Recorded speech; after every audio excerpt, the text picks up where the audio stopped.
আসসালামু আলাইকুম ওয়া রাহমাতুল্লাহি ওয়া বারাকাতুহু। ইন্নাল হামদুলিল্লাহ, দুরূদ ও সালাম বর্ষিত হোক আমাদের প্রিয় নবী হযরত মুহাম্মদ সাল্লাল্লাহু আলাইহি সাল্লামের উপর। আল্লাহুম্মা সাল্লি আলাইহি, আল্লাহুম্মা বারিক আলাইহি। প্রিয় স্মার্ট উদ্যোক্তা ফোরামের ভালোবাসার ভাই ও বোনেরা, যে যেখান থেকে দেখছেন আপনাদের সকলকে অভিনন্দন জানাই। আজকের ধারাবাহিক প্রোগ্রামের আলোচ্য বিষয় ঔষধ কেন শরীরে কাজ করে না। আপনারা যারা নিয়মিত আমাদের এই প্রোগ্রামটি দেখছেন, আপনাদের সকলকে ভালোবাসা জ্ঞাপন করছি, শ্রদ্ধা জ্ঞাপন করছি আমাদের সাথে থাকার জন্য, এবং আমাদের এই গুরুত্বপূর্ণ টপিকসটি আপনারা বেশি বেশি শেয়ার করে অন্যদেরকে জানিয়ে দিয়ে সহযোগিতা করার জন্য বিনীত অনুরোধ করছি। আপনারা কে কোথা থেকে দেখছেন কমেন্টস করে জানাবেন। আমাদের গ্রুপে কে কোন দায়িত্বে আছেন সেটাও জানাতে ভুলবেন না। আপনার একটি শেয়ার অনেক মানুষের স্বাস্থ্য সচেতনতার কারণ হয়ে দাঁড়াবে। এক্ষেত্রে অনেকেই বেনিফিটেড হবে ইনশাআল্লাহ। আমাকে ক্লিয়ার দেখতে পাচ্ছেন কিনা এবং শুনতে পাচ্ছেন কিনা একটু তথ্যটা ক্লিয়ার করলেই আমি মূল আলোচনায় চলে যাব। যদিও আজকের প্রোগ্রামটি রাত 9টায় শুরু হওয়ার কথা ছিল, বাহিরে বিশেষ কাজের কারণে বিলম্ব হয়ে গেল, এই জন্য আন্তরিকভাবে দুঃখিত।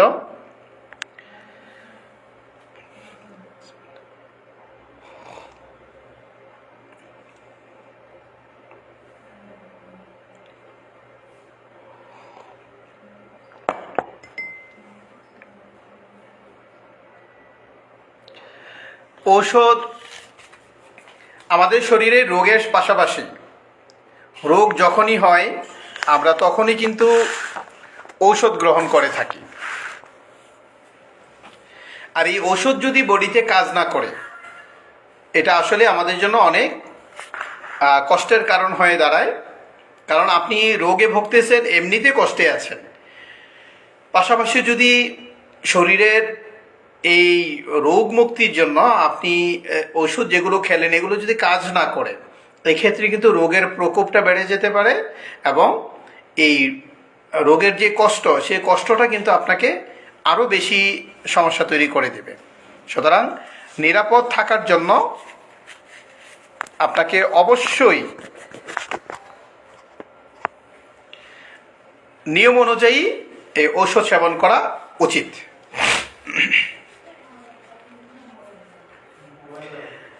আমাকে একটু কেউ কমেন্টস করে কনফার্ম করবেন ক্লিয়ার শুনতে পাচ্ছেন কিনা।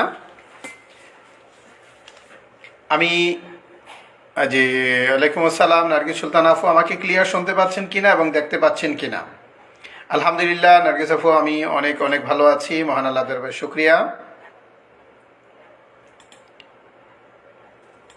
আমাকে একটু কমেন্টস করবেন ক্লিয়ার দেখতে পাচ্ছেন কিনা এবং শুনতে পাচ্ছেন কিনা।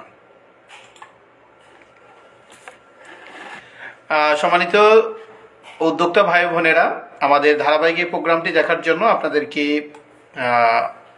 অনুরোধ করছি বেশি বেশি শেয়ার করে অন্যদেরকে জানিয়ে দিবেন। আপনার একটি শেয়ার অন্য মানুষের কল্যাণে আসবে, এটা আমি আশাবাদী ইনশাআল্লাহ।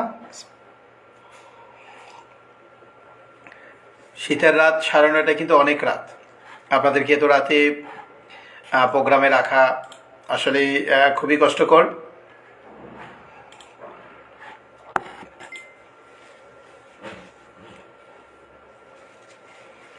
যে আশা করি আমাকে ক্লিয়ার আপনারা শুনতে পাচ্ছেন এবং দেখতে পাচ্ছেন। আমি একেবারে মূল আলোচনায় চলে যাচ্ছি। ঔষধ মানুষের শরীরে কাজ না করার পেছনে বেশ কিছু কারণ রয়েছে, তার মধ্যে কিছু কারণ আমি আপনাদেরকে ধারাবাহিকভাবে তুলে ধরছি। সঠিক ডোজ মেনটেন না করা। জি, ধন্যবাদ নার্গিস আপু রেসপন্স করার জন্য। সঠিক ডোজ মেনটেন করা, সঠিকভাবে যদি ডোজ মেনটেন না হয় তাহলে কিন্তু এই ওষুধ আপনার শরীরে কাজ করবে না। এবং ঔষধ সঠিকভাবে গ্রহণ যদি না করেন সেটাও কিন্তু আপনার বডিতে কাজ করবে না। সঠিকভাবে গ্রহণ করা, যেমন আপনাকে বলা হয়েছে 4 বেলা ওষুধ খাবেন, আপনি 3 বেলা খেয়েছেন, সেটা কিন্তু আপনার বডিতে কাজ করবে না। আর যেটুকু করবে সেটা লিমিটেড। ভবিষ্যতে এই ওষুধ একেবারে কাজ করা বন্ধ করে দিতে পারে। তাছাড়া অতিরিক্ত বা অপর্যাপ্ত ডোজ। ওয়ালাইকুম আসসালাম ইলা খানম আফু। জি রোকসানা আফু, ওয়ালাইকুম আসসালাম। আলহামদুলিল্লাহ ইলা খান আফু, ভালো আছি, আশা করি আপনারা ভালো আছেন। এই যে সঠিক ডোজ গ্রহণ করতে না করা এবং অতিরিক্ত বা অপর্যাপ্ত ডোজ। অতিরিক্ত যদি আপনি ডোজের অর্থাৎ যেটুকু পরিমাণ আপনাকে ওষুধ খাওয়ার জন্য ডক্টর লিখেছেন তার চেয়ে যদি আপনি বেশি পরিমাণ গ্রহণ করেন, এটাও কিন্তু আপনার বডিতে রিঅ্যাক্ট করবে। এটাও তখন কিন্তু এটাও কাজ নাও করতে পারে। তারপরে ওষুধ প্রতিরোধী, যেটা হলো ড্রাগ রেজিস্ট্যান্স বলে থাকে। আমরা আজকে মূলত হাইলাইটস করব ড্রাগ রেজিস্ট্যান্স এবং অ্যান্টিবায়োটিকের অপব্যবহার। তারপরে শরীরে বিপাক প্রক্রিয়ার সমস্যার কারণেও কিন্তু ওষুধ শরীরে কাজ করে না। এবং বাহিরের কিছু প্রভাব আছে, বাহিরের প্রভাবের কারণে কিন্তু আপনার শরীরে ওষুধের নেগেটিভ রিঅ্যাক্ট দেখা দেয়। জেনেটিক কিছু কারণ আছে, এই জেনেটিক কারণটিও কিন্তু খুবই সমস্যা তৈরি করে থাকে। আমরা আজকের মূল ধারাবাহিকতায় কিন্তু অ্যান্টিবায়োটিকের রেজিস্ট্যান্সটা নিয়ে আমরা খুব বেশি গুরুত্ব দিব। এই অংশটি আপনারা বেশি বেশি দেখে আশা করি অনেক বেশি উপকৃত হবেন ইনশাআল্লাহ। আদাব, মমিতা কুন্ডু আফু আছেন ইতিমধ্যে, আমাদের প্রিয় পরিচালক আফু আমাদের সাথে সংযুক্ত হয়ে আমাদেরকে উইশ করেছেন, এই জন্য ধন্যবাদ। আমরা যেটা বলছিলাম, যে কয়টি কারণ আপনাদেরকে আমি তুলে ধরেছি, সেই কারণগুলোর মধ্যে সবচেয়ে বেশি প্রবলেম হলো ড্রাগ রেজিস্ট্যান্স। এই ড্রাগ রেজিস্ট্যান্সটার কারণে আমাদের বডিতে অনেক সময় ওষুধ খুবই কম পরিমাণে কাজ করে। ক্ষেত্র বিশেষে কোনো ওষুধ টোটালি কাজ করে না। আশা করি আপনারা অনেকেই ইতিমধ্যে আমাদের সাথে সংযুক্ত হয়ে গিয়েছেন, যে জন্য আমরা একেবারে গুরুত্বপূর্ণ আলোচনা চলে যাব। যেটা বলছিলাম, সঠিকভাবে ওষুধ গ্রহণ না করা। যেমন সময় মতো আপনাকে ওষুধ গ্রহণ করতে হবে। ওষুধ যদি 1 চামচ বলা হয় সেই জায়গায় 1 চামচে খেতে হবে, 2 চামচ বলে 2 চামচে খেতে হবে, অথবা 1টি ট্যাবলেটের কথা বলা হয়েছে 1টি ট্যাবলেটই খাবেন, 2টো ট্যাবলেট সেখানে আপনার অপ্রয়োজনীয়। এই একটা বিষয় আছে। তারপরে রোগের জটিলতাটা যদি বেশি থাকে, আপনার রোগের জটিলতার উপর ডিপেন্ড করবে আপনার বডিতে আসলে ওষুধটা কতটুকু কাজ করবে এবং কি পরিমাণ আপনি ওখানে ফলাফল পাবেন। যেমন রোগের জটিলতার মধ্যে যেটা রয়েছে, ধরেন কিডনি রোগী, যাদের কিডনি এবং লিভারে প্রবলেম আছে, কিডনি এবং লিভারে প্রবলেমের যারা ভুগছেন তাদের জন্য কিন্তু অনেক মেডিসিনই বডিতে সঠিক মাত্রায় দেওয়া খুব কঠিন হয়ে যায়। এক্ষেত্রে ডক্টররাও কিন্তু পেরেশান হয়ে যায় যে আপনাকে আসলে ওষুধের মাত্রাটা কেমন দিবে। কারণ কিডনিতে অনেক মেডিসিন আছে যেগুলো কিডনি ফাইন্ড আউট করতে পারে না। কিডনি সেটাকে যদি কাভারেজ পজিশনে নিয়ে যেতে না পারে, তাহলে কিন্তু আপনার বডিতে এটা খুব একটা কাজ করবে না।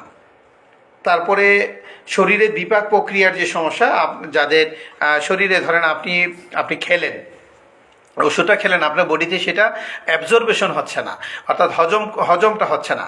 হ্যাঁ, এই জায়গাতে কিন্তু আপনি অনেক বেশি সাফারার হতে পারেন। আর বাহিরের প্রভাব, যেমন বাহিরে বিভিন্ন ধুলাবালি থাকে, হ্যাঁ, এবং এই বাহিরের ধুলাবালি বা বাহিরের যে পরিবেশ, এই কলকারখানার পরিবেশ, এগুলো কিন্তু আপনার বডির সাথে একটা নেগেটিভ রিঅ্যাক্ট তৈরি করে দিতে পারে। তখনও কিন্তু আপনার বডিতে বিভিন্ন ধরনের ওষুধের সমস্যা তৈরি করে। বিশেষ করে আপনার যারা বাহিরে ধূমপায়ী ব্যক্তিদের সাথে চলেন, ধূমপান যারা করে আর যারা করে না তাদের মধ্যে কিন্তু বেশ কিছু পার্থক্য রয়েছে। যারা করে না তাদের বডিতে আসলে সেটা কিন্তু শ্বাসনালীতে, ধরেন আমি ধূমপান করছি আর আপনি ধূমপান করছেন না, তাহলে আপনার কি হবে? এই ধূমপান না করার কারণে, অর্থাৎ আপনি যখন ধূমপান করছেন না, আরেকজন যখন ধূমপান করছে, তখন কিন্তু তার সরাসরি এই ধোঁয়াটা আপনার নাক দিয়ে পুরো বডিতে সরাসরি ফুসফুসে চলে যাচ্ছে। হ্যাঁ, আর যারা ধূমপান করে তারা কিন্তু মুখে দিচ্ছেন, সেটা পেটে যাচ্ছে, সাথে অন্যান্য রিয়াকশনগুলো করে তার ফুসফুস অন্যান্য অঙ্গেও কিন্তু এটা সমস্যা তৈরি করতে পারে। জি, ওয়ালাইকুম আসসালাম মিজানুর রহমান ভাই, আলহামদুলিল্লাহ ভালো আছি, আশা করি আপনিও ভালো আছেন। আপনাকে দেখে খুবই ভালো লাগলো, আমাদের সাথে অংশগ্রহণ করা, আপনাকে অভিনন্দন।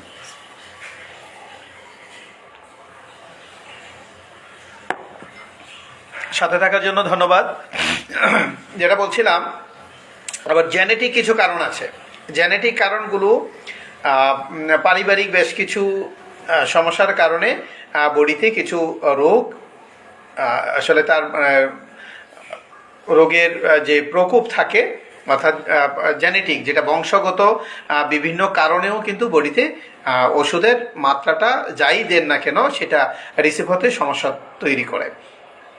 আমি আজকে যেটা বলতে চাচ্ছি, যে কারণগুলো বললাম, আশা করি আপনারা এগুলো ডোজ মেনটেন করবেন। ডোজ মেনটেনটার মধ্যে বডিতে ড্রাগ রেজিস্ট্যান্সটা সবচেয়ে বেশি সমস্যা তৈরি করে। অর্থাৎ আমি আপনাদেরকে যে উদাহরণটা দিব, অ্যান্টিবায়োটিক। আমরা সচরাচর পল্লী ডক্টরদের কাছ থেকে ওষুধ গ্রহণ করা থেকে বিরত থাকব।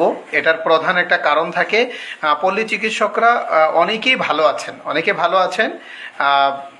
এই যে অনেকে ভালো আছেন, তারাও আসলে অনেক সময় আপনার প্রেশারের কারণে আপনাকে একটা ওষুধ তারা দিয়েই দিতে হচ্ছে।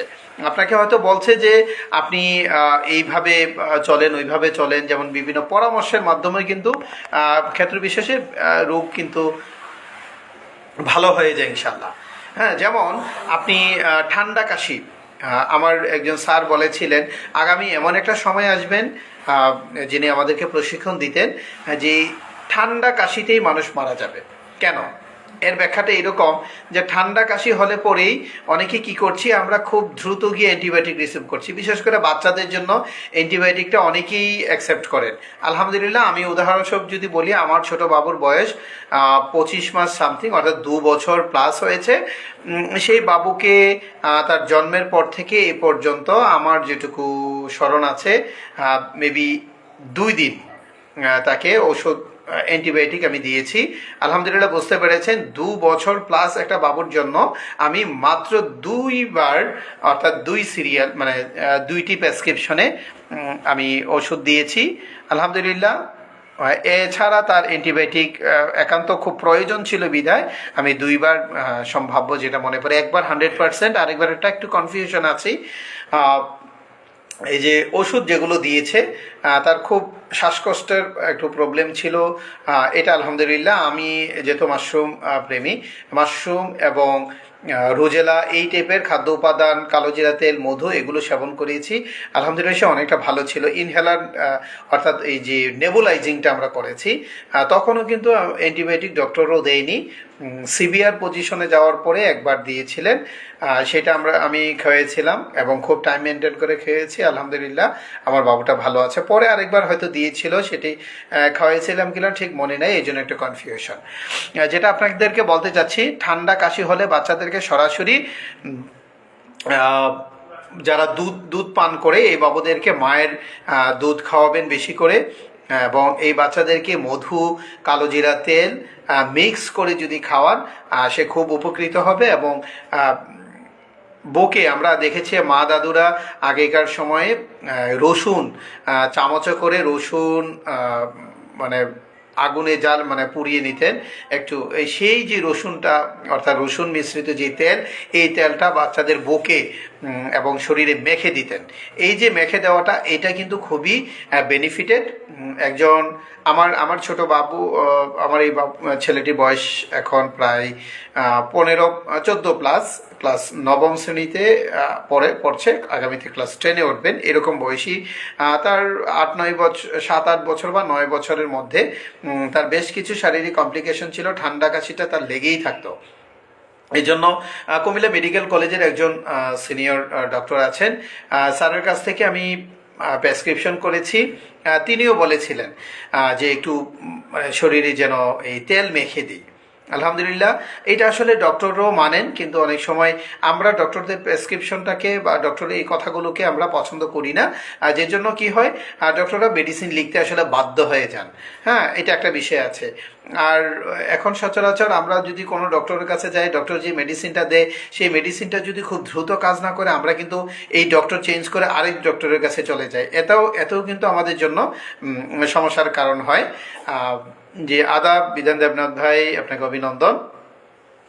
তাহলে কি করব, আমরা একজন যখন ডক্টরকে ফাইন্ড আউট করব, এই ডক্টরের সাথে পর্যাপ্ত সময় দিতে হবে, এবং ডক্টর প্রয়োজনে আপনাকে পরীক্ষা নিরীক্ষার জন্য পরামর্শ দিতে পারেন। সেই পরামর্শ অনুযায়ী আপনি পরীক্ষা নিরীক্ষাগুলি কিন্তু করে নিতে হবে। আর যদি এই পরীক্ষা নিরীক্ষাগুলো আপনি না করেন, এই ক্ষেত্রে অনেক সময় রোগ নির্ণয় করে কিন্তু প্রবলেম হয়ে যায়। জি, ধন্যবাদ ইলা খান আফু, ধন্যবাদ।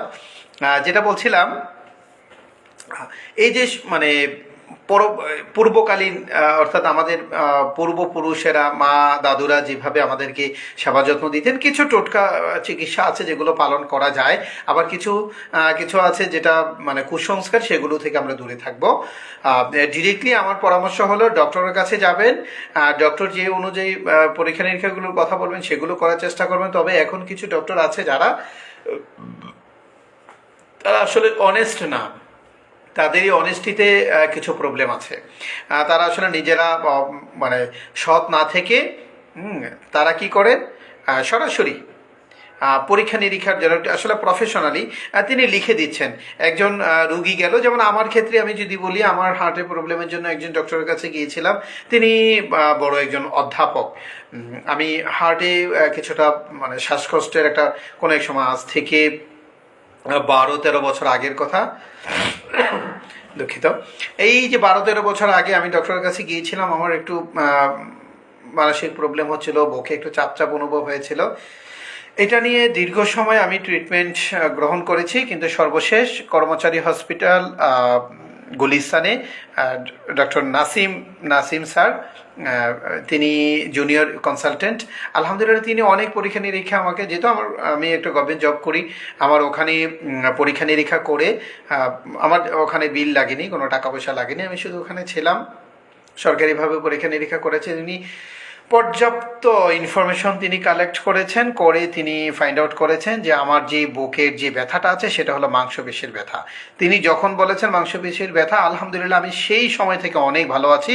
2016 সালে তিনি বলেছেন আমার, অর্থাৎ বডিতে আমার যে হার্টের প্রবলেম ছিল বলেছেন পূর্ববর্তী ডক্টর, বাস্তবে আমার হার্টে কোনো প্রবলেমই ছিল না। তার মানে কি, তিনি একজন অধ্যাপক হয়েও আমাকে হার্টের প্রবলেমের কথা বলে তিনি অনেকগুলো পরীক্ষা দিয়েছেন।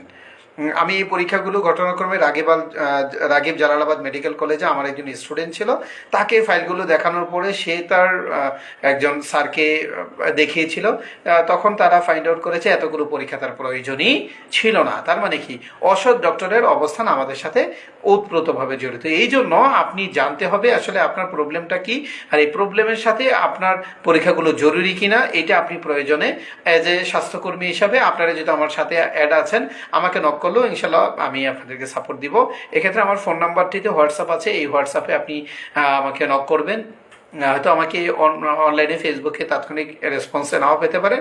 হোয়াটসঅ্যাপে আপনি আপনার পরিচয় দিয়ে, স্মার্ট উদ্যোক্তা ফোরামের পরিচয় দিয়ে নোট করলে আমি আপনাকে সাথে সাথে রিপ্লাই দেওয়ার চেষ্টা করবো ইনশাআল্লাহ। তবে সময় নিয়ে যোগাযোগ করবেন।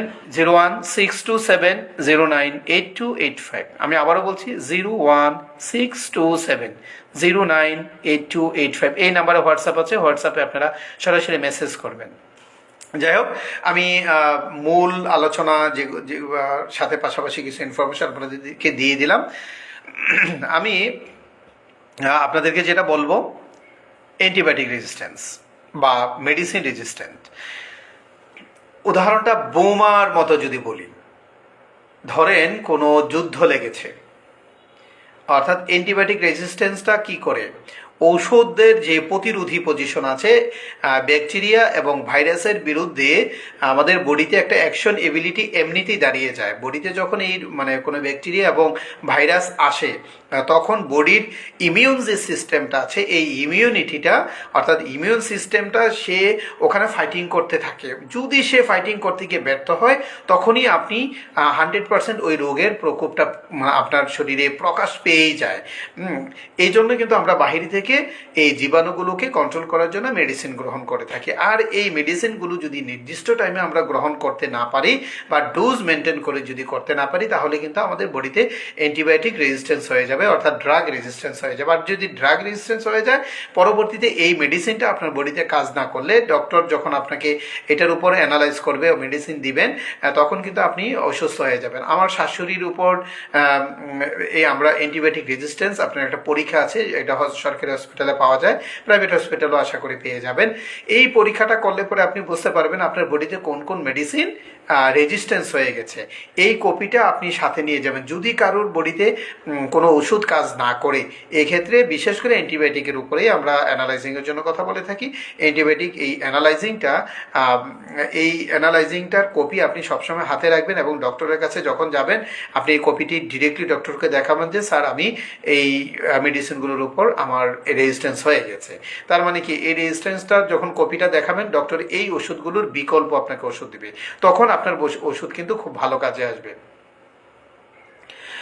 বিধান দেবরাত ভাই শেষ পর্যন্ত থাকবেন, আমরা কমেন্টসের অ্যান্সারগুলো ইনশাল্লাহ দেওয়ার চেষ্টা করব।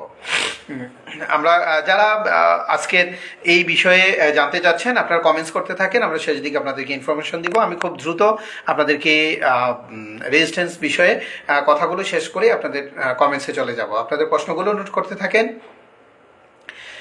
যেটা বলছিলাম, ধরেন উদাহরণটা এইভাবে দিই একেবারে আপনাদের মনে থাকার জন্য। বডিতে কিভাবে আমাদের স্যারেরা আমাদেরকে যেভাবে রেজিস্ট্যান্স নিয়ে কথা বলেছেন সেম বিষয়টাই আমি আপনাদের কাছে তুলে ধরার চেষ্টা করছি। ধরেন আপনি যুদ্ধের ময়দানে 100 জন সৈন্য আছে, যেখানে এই জায়গায় যদি পাশাপাশি 1000 সৈন্য নিয়ে আপনি যদি 100 জন সৈন্যকে হামলা করতে আসেন তখন তাদের অবস্থা কী হবে? 100 জন সৈন্য কী করবে? 1000 সৈন্যের বিপরীতে কিন্তু তাদের অবস্থানটা থাকবে একটু ভীতু ভীতু অবস্থায়, ভয়ে ভয়ে তারা মাঠে থাকবে। তখন তাদেরকে কি করতে হবে? 100 জন সৈন্য যদি 1000 মানুষের সাথে 1000 সৈন্যের সাথে ফাইটিং করে টিকতে হয়, তারা বড় ধরনের মরণাস্ত্র ব্যবহার করবেন। তখন তারা কি করতে পারেন? অ্যাটম বোম ফেলতে পারেন অথবা অন্য ধরনের বোমা তারা ফেলতে পারেন। তাহলে কি হবে? এই যে অল্প সংখ্যক সৈন্য বেশি সংখ্যক সৈন্যকে পরাজিত করতে হলে অধিক মাত্রায় তাকে কিন্তু কি করতে হবে? ফোর্স তৈরি করতে হবে। উদাহরণটা যদি এইভাবে আমি বলি যে শত্রুপক্ষকে একেবারে নিরপেক্ষ যদি বলি যে কোনো শত্রুপক্ষকে ঘায়েল করতে চাইলে ওখানে যদি বোম্বিং করেন, এক্ষেত্রে শত্রুপক্ষ কি করবে? বোমের আওয়াজে তারা কিন্তু গর্তে ঢুকিয়ে যাবে অথবা লুকিয়ে যাবে। আপনি মনে করেন কেউ ওখানে বোম ফাটিয়ে দিল, এই বোম ফাটিয়ে দিলে কি হবে? এই সৈন্যরা কিন্তু কিছুক্ষণের জন্য তারা সুপ্ত অবস্থায় তারা নিরাপদ আশ্রয়ে চলে যাবে। আর যখন দেখবে যে কোনো আওয়াজ হচ্ছে না, কোনো নেগেটিভ রিয়েক্ট হচ্ছে না, তখন তারা কিন্তু বের হয়ে আসার আগ পর্যন্ত তারা অত্যন্ত শক্তি সঞ্চয় করবে। আর যারা দুর্বল হয়ে যাবে তারা তো ওখানেই শেষ, ওখানে হয়তো তারা আহত হয়ে পড়ে যাবে। আর যারা বেঁচে থাকবে তারা চিন্তা করবে সামনের দিকে যাদের কি পাবো তাকেই আমি ফাইটিং করতে হবে, কারণ সে আমার শত্রু। আর যখন এই শত্রুর বিরুদ্ধে সে মোকাবেলা করতে বের হবে সে অধিক শক্তি সঞ্চয় করে কিন্তু বের হবে। তখন স্বাভাবিকভাবে আপনি শত্রুপক্ষের মুখোমুখি যখন হয়ে যায়, অর্থাৎ বেঁচে থাকার জন্য তিনি অধিক পরিমাণে ওখানে ফায়ারিং করবেন, গুলাগুলি করতে পারেন। ঠিক মানুষের বডিতে যখন অ্যান্টিবায়োটিকটা আসে, অ্যান্টিবায়োটিকটা যখন মানুষের বডিতে দেওয়া হয়, ধরেন আমি এজিথ্রোমাইসিনের কথাটা বলি। এজিথ্রোমাইসিন এখন বর্তমানে কোনো কোনো ডক্টররা 2 বেলা পর্যন্ত লিখে থাকেন। হ্যাঁ, এটার আসলে প্রধান কারণ হলো ওষুধ আপনার বডিতে আর কাজ করছে না। হ্যাঁ, যে এজিথ্রোমাইসিন আপনার বডিতে 78 আওয়ার্স কাজ করে। যিনি অ্যান্টিবায়োটিক এটা তৈরি করেছেন তিনি এই রেসিপিটা দিয়েছেন যে এটা আপনার মিনিমাম 68 আওয়ার আপনার বডিতে কাজ করতে পারে। অথচ তিনি এটা 8 আওয়ার যদি 68 আওয়ার কাজ করে, অর্থাৎ প্রায় 3 দিনের কাছাকাছি, 72 ঘন্টার মতো, প্রায় 3 দিনের 4 ঘন্টা কম 72 ঘন্টা, অর্থাৎ এই 3 দিনের মতো যে ওষুধটা আপনার বডিতে কাজ করছে সেই ওষুধটা যখন আপনি কি করবেন, ইউজ করবেন, তখন ডক্টর যিনি আবিষ্কারক তিনি বলেছেন 24 ঘন্টা একবার এটা ওয়ান ডোজ হবে। তার মানে কি, এই একবার খেলে যেটা 68 ঘন্টা কাজ করে সেটাকে তিনি 24 ঘন্টা একবার বলেছেন। এই ওষুধটাই যিনি আবিষ্কারক, এইটাকে যদি এখন ডক্টররা প্রতিদিন আপনাকে দুবেলা দিতে দেয়, এক্ষেত্রে আপনার অবস্থাটা কি হবে? ধরেন আমি অ্যান্টিবায়োটিকের কথাটা যদি এইভাবে বলি, যে এই যে এজুথ্রোমাইসিনটা ডেলি একবার খাওয়ার, যখন আপনি একবার খাবেন, খাওয়ার দেখবেন 30 মিনিট থেকে 1 ঘন্টার মধ্যে আপনার বডিতে কিন্তু যেই রোগের জন্য আপনি খেয়েছেন এই রোগটি অনেকটাই কমে যাবে। আর যখন কমে যাবে তখন আপনি হয়তো সুস্থতা ফিল করবেন, যে ভাবছেন একেবারে আমি সুস্থ হয়ে গেছি, শুক্রিয়া, হ্যাঁ আপনি সুস্থ হবেন। কিন্তু এই যে ওষুধটা যখন আপনার বডিতে ঢুকলো, তখন কিন্তু সে কী করছে, অ্যাটম বোমার মতো একটা কাজ করেছে, বডিতে ঢুকেই সে ওখানে একটা বোমা ফাটিয়ে দিল। আমি উদাহরণটা এইভাবে দিচ্ছি মনে থাকার জন্য। যখন সে বোমা ফাটিয়ে দিল, বডির যে জীবাণুগুলো আছে, যে জীবাণুগুলোর কারণে আপনি আক্রান্ত হয়েছেন, সেই জীবাণুগুলো কী করবে, সুপ্ত অবস্থা থাকবে। আর যেগুলো সরাসরি মুখোমুখি পড়ে যাবে ওই ফায়ারিংয়ের সময়, অর্থাৎ অ্যান্টিবায়োটিকটা খাওয়ার সাথে সাথে যেগুলো সামনে থাকবে ওগুলো এমনি মারা যাবে। আর যেইগুলো মারা গেল না, এইগুলোকে মারার জন্য পরপর 3 দিন যদি ওখানে বোম্বিং হতে থাকে, অর্থাৎ 3 দিন, 5 দিন, 7 দিন, 14 দিন এরকম যদি বোম্বিং হতে থাকে, বডিতে কিন্তু এই জীবাণুগুলো আর মাথা চারা দিয়ে উঠতে পারে না। ধরেন আজকে আপনি হামলা করলেন, যেগুলো মারা গেল যেগুলো সুপ্ত আছে এগুলো ওখানে আবার পড়ে থাকবে।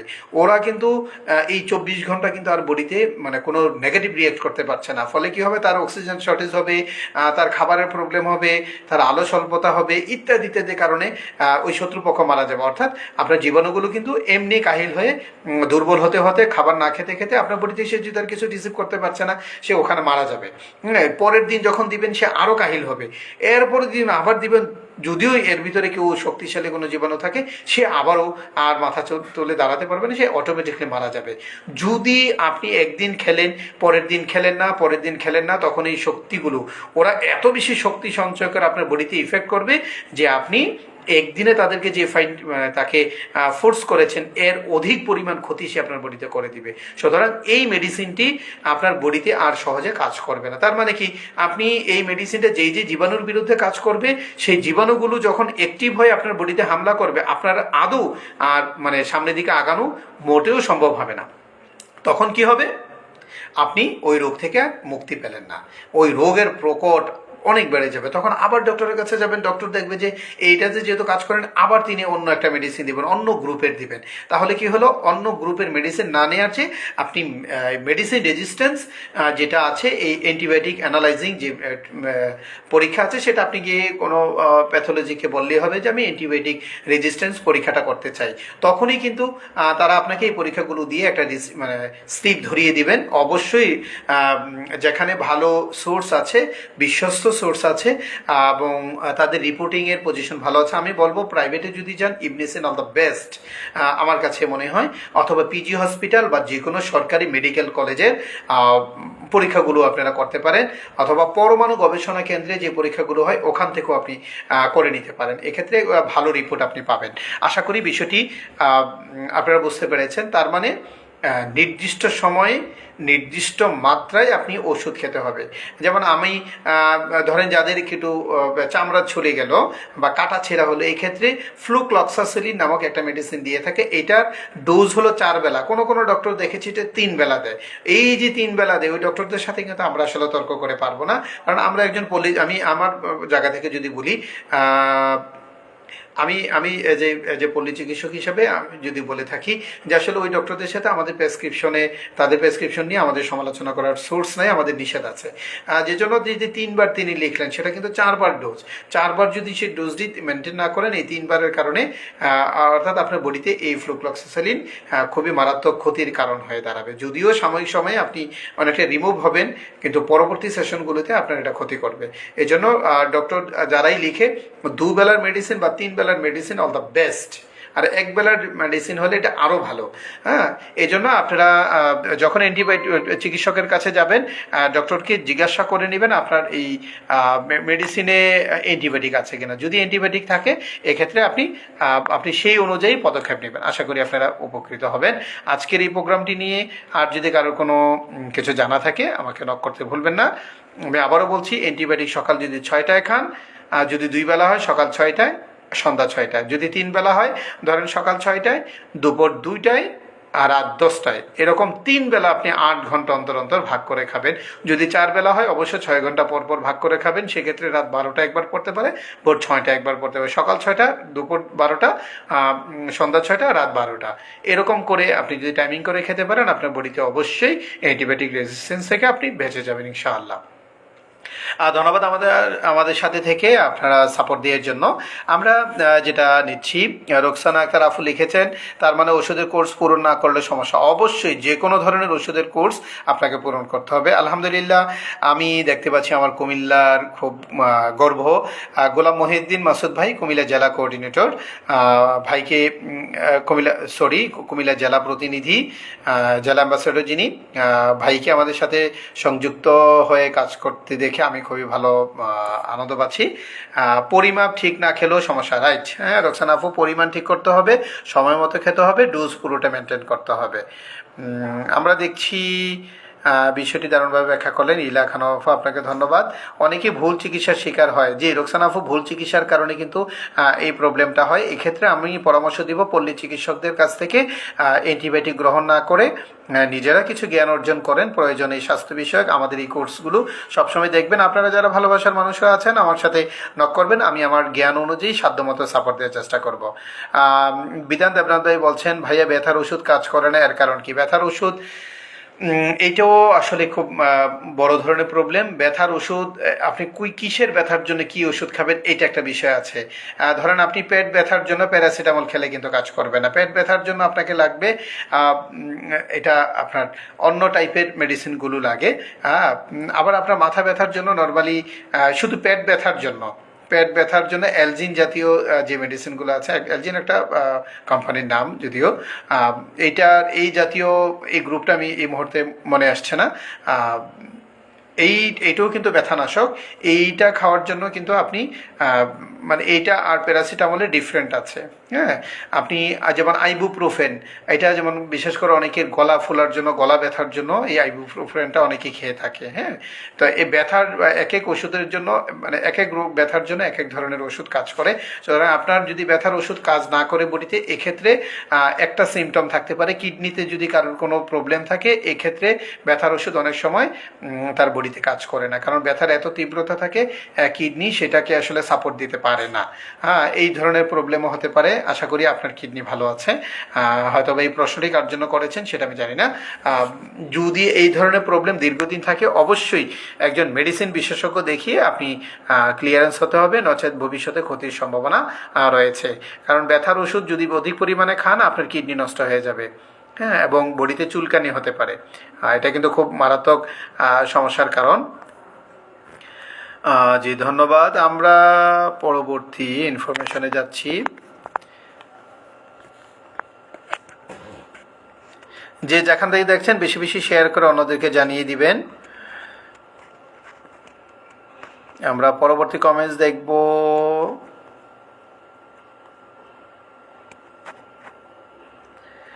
আমি বলছেন ইলা খানম আপু বলছেন, আমিও আমার বাচ্চাদের রসুন তেল দিই ভাইয়া। হ্যাঁ, এটা অবশ্যই, যেহেতু ডক্টর, আমি নিজে একজন ডক্টরের এই বিষয়ে সরাসরি আমার বাবুর জন্য তিনি পরামর্শ দিয়েছিলেন। হ্যাঁ, খুবই এটা বেনিফিটেড। অবশ্যই গরম তেল দিতে যাবেন না, এটা ঠান্ডা হওয়ার পরই দিবেন। হ্যাঁ, সেটা যদি সহনীয় মাত্রা দিতে চান অয়েল, কারণ অধিক যদি তাপমাত্রা থাকে এক্ষেত্রে কিন্তু স্কিনে প্রবলেম হতে পারে। এটা খুব অ্যালার্ট থাকবেন। বাচ্চাদের শরীর কিন্তু স্কিনটা অনেক পাতলা।